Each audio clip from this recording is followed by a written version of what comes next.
Good morning. Exercise chapter 6 हमारा चल रहा है line and angles, lines and angles. Chapter 6 है ये। इसमें हमने सबसे पहले लाइन पे बने हुए एंगल्स के बारे में रीड किया। फर्स्ट एक्सरसाइज थी 6.2। इसमें 2 कंडीशंस हैं, एक तो है पहला लीनियर पेयर और दूसरा है स्ट्रेट एंगल। ठीक है, ये हमारी फर्स्ट एक्सरसाइज थी 6.1। उसके बाद हमने जो सेकंड एक्सरसाइज है उसमें हमने पैरालाइंस के बारे में रीड किया और इससे रिलेटेड क्वेश्चंस को हमने किया। ट्रांसवर्सल जब इंटरसेक्ट करती है पैरालाइंस होती है, तो जब लाइंस पैरेलल है ट्रांसवर्सल इंटरसेक्ट करेगी तो उसमें alternate angle, corresponding angle, ISST ये एंगल्स बनेंगे और इनका सब इक्वल, इनका जो अपोजिट एंगल्स हैं, अल्टरनेट एंगल, अल्टरनेट एंगल्स हो चाहे कॉरस्पॉन्डिंग एंगल्स हो, ये इक्वल होते हैं और अल्टरनेट एंगल का ISST का सम 180 होता है। किस कंडीशन में? जब लाइन पैरेलल। लाइन अगर पैरेलल है तो अल्टरनेट एंगल इक्वल होंगे, कॉरस्पॉन्डिंग एंगल इक्वल होंगे और भी बहुत कुछ होगा जब लाइन पैरेलल है। ठीक है, पर अगर लाइन पैरेलल नहीं है तो फिर उसमें कुछ भी नहीं होगा। तो ये 2 कंडीशंस हमने खत्म किए। अब हम नई जो इस चैप्टर की जो लास्ट एक्सरसाइज है उस पे आ रहे हैं, वो है आपकी ट्राइंगल्स के रिलेटेड। ठीक है, तो ट्राइंगल की डेफिनेशन सबसे पहले, triangle A close figure bounded by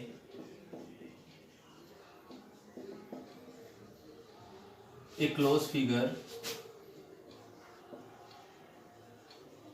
bounded by 3 line segment is called triangle. A closed figure bounded by 3 line segment is called triangle. ठीक है, अब इस ट्राइंगल की प्रॉपर्टीज क्या क्या है, कितने वर्टेक्स हैं,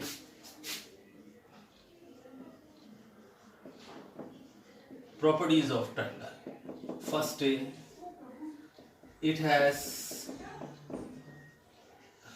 3 वर्टेक्स,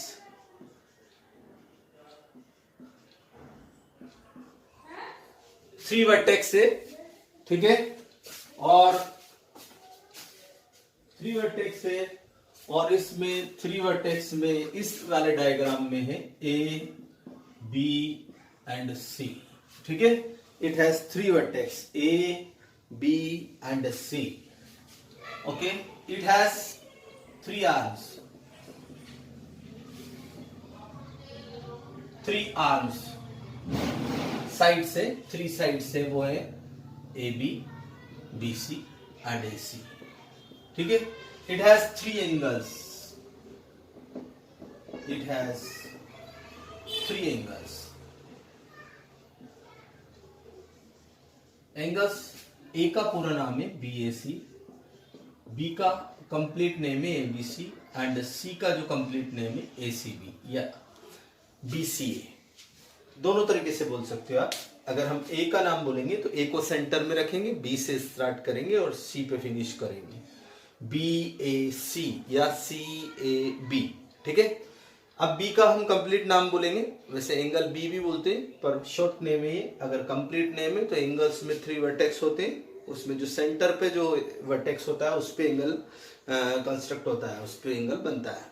तो ABC, इसका मतलब B मिडिल में आया तो एंगल कहां पे कंस्ट्रक्ट हो रहा है? B पर। तो B पर एंगल है तो ABC मींस B। फिर CA तो ACB मतलब C पे कंस्ट्रक्ट हो रहा है। तो ये आपका 3 एंगल्स हो गए। ठीक है, फोर्थ है the sum of interior angles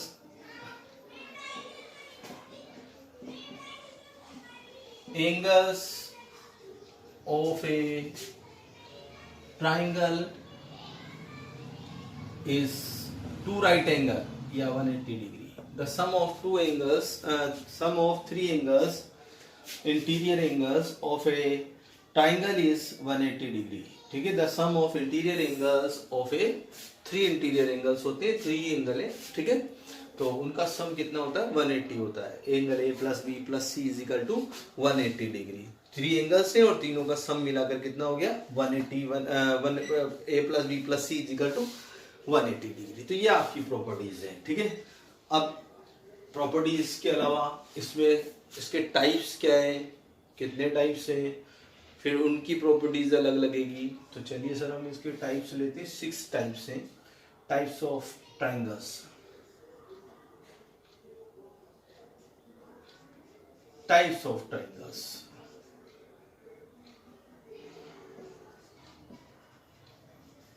types of triangles में फर्स्ट आ रहा है सर हमारा according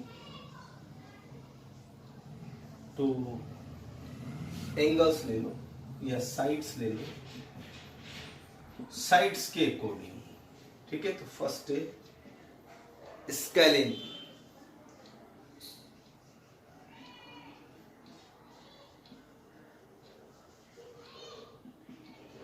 Scalene triangle, a triangle whose all sides are unequal.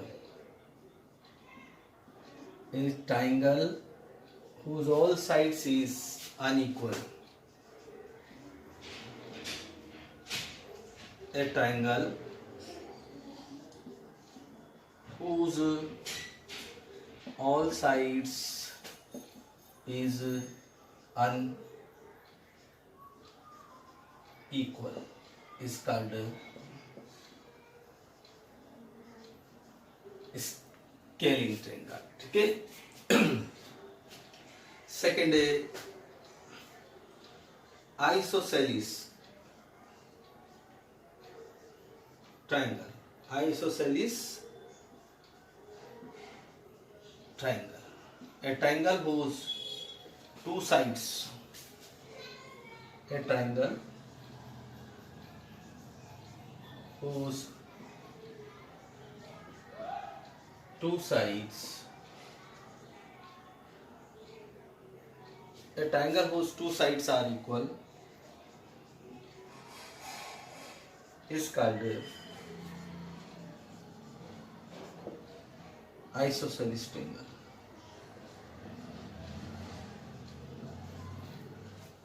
इसमें अभी इसकी प्रॉपर्टी भी है, ये आइसोसेलिस ट्रायंगल है जिसमें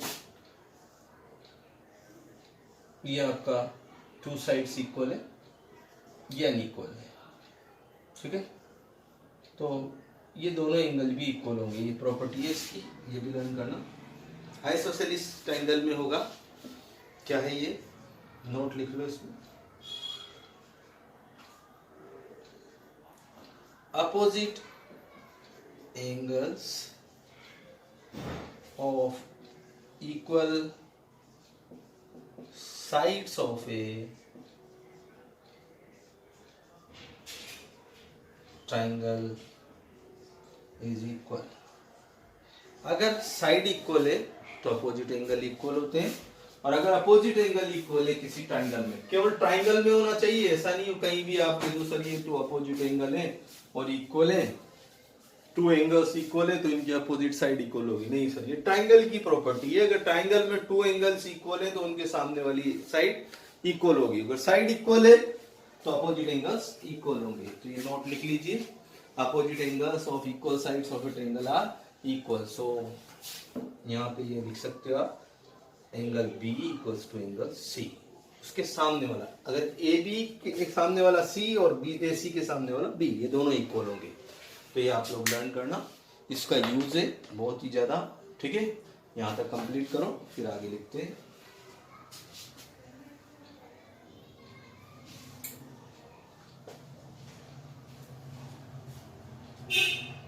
A closed figure bounded by 3 line segment is called a triangle। अब ट्राइंगल में आप जैसे जानते हो 3 लाइन सेगमेंट बने हुआ है, 3 वर्टेक्स होगी, 3 एंगल्स होंगे, ठीक है। अब इसकी प्रॉपर्टीज में इसके काइंड्स कितने प्रकार के होते हैं, पहले तो इसकी प्रॉपर्टीज लिख दी हमने, फिर इसके टाइप्स ले लिए, ठीक है। अब टाइप्स में सबसे पहले अकॉर्डिंग टू साइड लिया है हमने, साइड के अकॉर्डिंग स्केलिन, ट्रायंगल, आइसोसेलिस और इक्विलैटरल।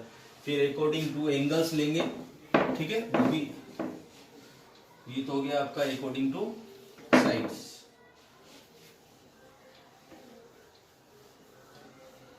लिख लीजिए।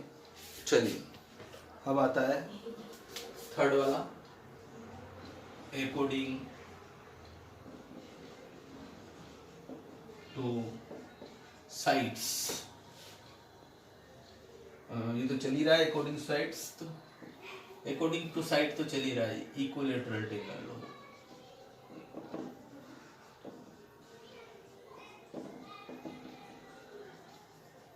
a triangle whose all sides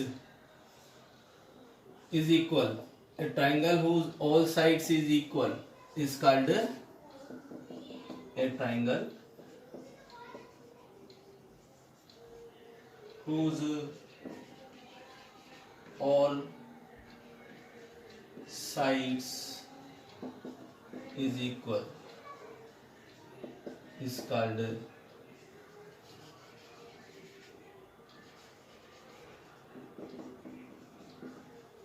equilateral triangle. A triangle whose all sides is equal is called equilateral triangle. अब आपके पास equilateral triangle है सो, और इसका मतलब हो गया AB equals to BC equals to AC।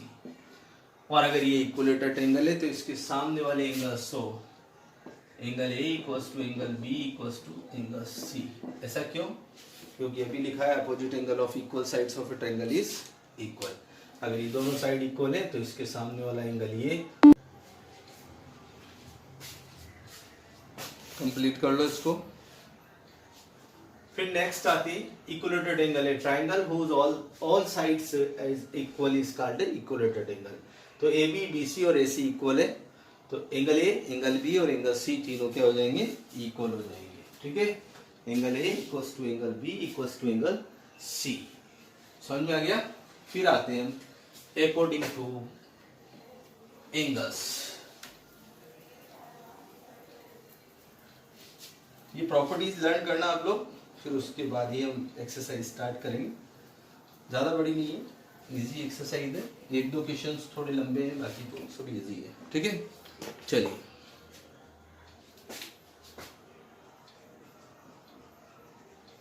According to angles. सबसे पहले ये अगर सभी एंगल्स एक्यूट है 90 से कम है तो इसको बोलते हैं acute angle triangle.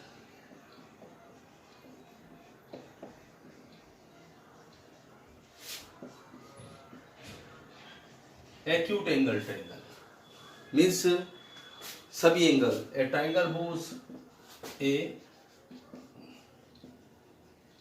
Triangle whose all angles is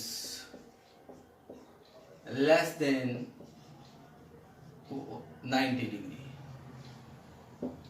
ठीक है, इसका अंडर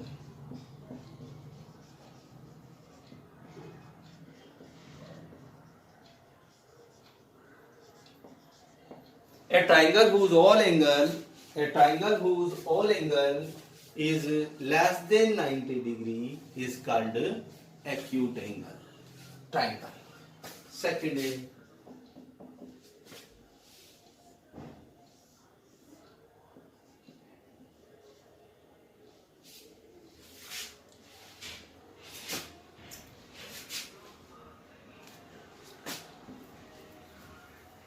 ऑब्ट्यूस एंगल या राइट एंगल लिख लो पहले। Right angle, a triangle whose one angle is a triangle whose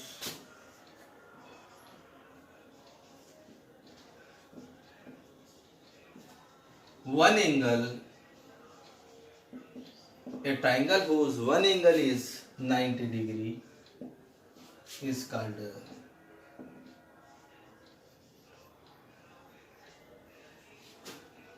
a triangle whose one angle is 90 degree is called right angle। अगर एक angle 90 है तो बाकी के दो मिलकर 90 होंगे। ध्यान रखना, मीन्स दोनों जो एंगल है ए और सी, ये मान लो आप, अगर ये बी 90 है तो ये दोनों मिलाकर 90 होंगे, तभी तो सम तीनों का 180 होगा। आप ध्यान रखना, अगर वन एंगल अगर 90 है तो ये दोनों बाकी के लेस देन 90 होंगे, ठीक है। अगर एक्यूट है मीन्स तो तीनों ने लेस देने।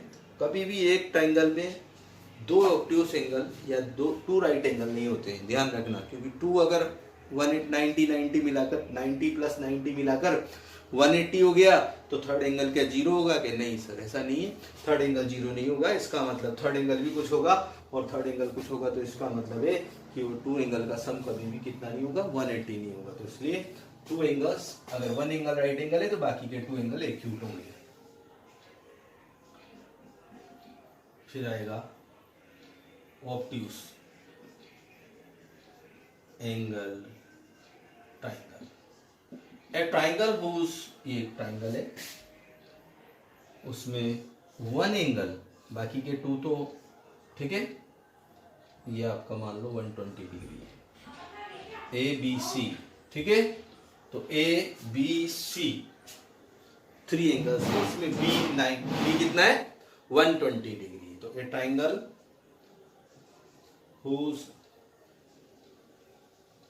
one angle is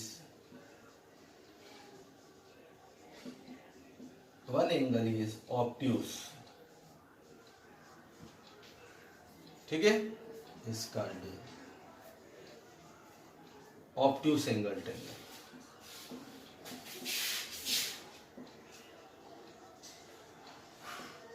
A triangle whose one angle is obtuse, बाकी के टू एक्यूट एंगल है, ये ध्यान रखना आप लोग।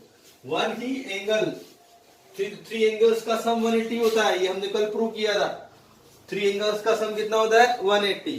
तो इसलिए ध्यान रखना, according to sides three types के ट्रायंगल है, स्केलिन, आइसोसेलिस और equilateral. According to angle three है, एक्यूट एंगल, राइट एंगल और ऑब्ट्यूस एंगल ट्रायंगल, ये 6 टाइप्स हैं। अब ये ध्यान रखना, अगर ट्रायंगल की तीनों साइडें अनइक्वल है तो तीनों एंगल भी अनइक्वल होंगे, ये ध्यान रखना। स्केलिन ट्रायंगल के ऑल एंगल्स अनइक्वल होते हैं, ये ध्यान रखना, ठीक है। फिर अगर आइसोसेलिस है तो टू साइड इक्वल है तो टू एंगल इक्वल होंगे। इक्विलैटरल ट्रायंगल है, तीनों साइड इक्वल है, तीनों एंगल इक्वल होंगे, ये ध्यान रखना आप लोग। अब जैसे एक्यूट एंगल ट्रायंगल है तो उसमें हमको पता नहीं है टू साइड्स इक्वल होगी या नहीं होगी। तो अगर एंगल इक्वल है तो साइड इक्वल होगी, और साइड इक्वल है तो एंगल इक्वल होंगे। इसी तरीके से राइट एंगल ट्रायंगल है तो जरूरी नहीं है कि दोनों साइड इक्वल हो, हाइपोटेन्यूज तो कभी इक्वल होता नहीं किसी के, ये ध्यान रखना। तो फिर इसका मतलब हो गया आपका कि राइट एंगल जो ट्रायंगल है उसमें एक एंगल 90 का है, बाकी की साइड्स इक्वल होगी या नहीं होगी वो डिपेंड करता है उसकी जो गिवन पे, ठीक है। और इसमें ऑब्ट्यूस एंगल ट्रायंगल में वन एंगल, आप इसको ध्यान रखना, केवल ये तीनों एंगल अनइक्वल होंगे, ठीक है। अगर राइट एंगल ट्रायंगल है तो कोई साइड का हमको पता नहीं है, हमको ये पता है 90 है तो बाकी के दो एक्यूट होंगे एंगल, ये ऑब्ट्यूस है तो बाकी के टू रिमेनिंग जो एंगल है वो ऑब्ट्यूस एंगल को निकाल दें तो बाकी की जो रिमेनिंग रहेगा वो 90 से लेस रहेगा टू एंगल का सम, ठीक है, वो ध्यान रखना आप लोग। ओके, इतना ही करिए आज, थैंक यू। इसको लर्न कर लेना, कंप्लीट कर लो और लर्न कर लेना।